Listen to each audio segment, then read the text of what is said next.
ৰাইজ ৰাতি ঘুমোতে যায় 2:30মান বাজিলেই এতিয়া জিমত লাগি উঠি আহিলোঁ এতিয়া মই ভাবিছোঁ আপোনাক অকণমান পৰিৱেশটো দেখাওঁ কালি ৰাতি যিবিলাক কৰিলোঁ এয়া এইখিনিত ঠাণ্ডা গ'ল এনেকুৱা ঢৌ মাৰি আছে এই গোটেই এৰিয়াটো পানীৰ তলত ডুবি আছে এতিয়াও পানী যোৱা শেষে হোৱা নাই গোটেই ৰাতিটো পানী গ'ল আৰু কেনেকুৱা ঢৌ গৈছে আছোঁ আৰু কালি ভিডিঅ' বনাব গৈছিলোঁ মই এইখন গাঁও আজি দিনটো যোৱাৰ পিছতে পানীটো শেষ হ'ব ৰাস্তাটো খান্দি দিলা এই ইয়াতে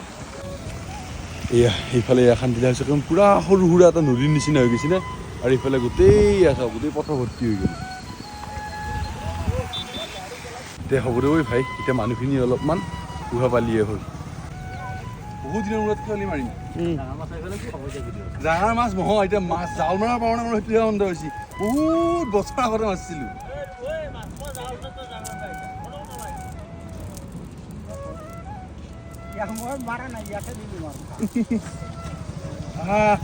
চাই লওঁ কি হ'ব দেখা যাব আৰু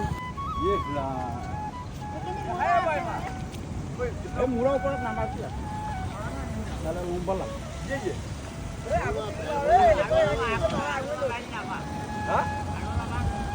আমি যাব তোক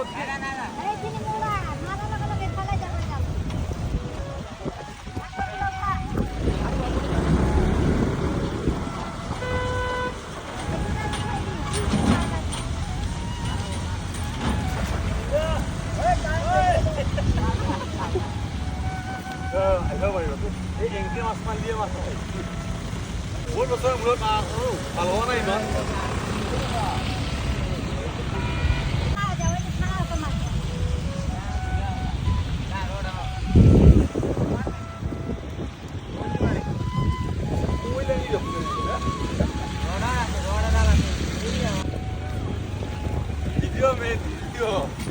মাছ আহে নাহে কথা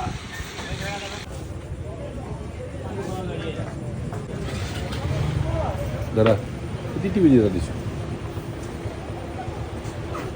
ফাৰ্মাচীত লাগি আহিছোঁ এটা টিকি বেজি লওঁ কাৰণটো হ'ল কালি যি ৰাতিপুৱা ভিডিঅ'টো বনালোঁ যায়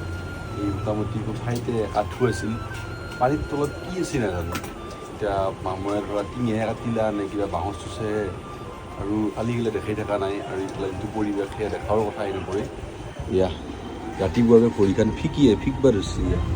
এইখিনি ইয়াতে অলপমান আৰু ইয়াতে অলপমান টিকি বেজিটো লওঁ এটাই কথা ক'ব খুজিছোঁ ভিডিঅ' বনোৱা ইমান সহজো নহয়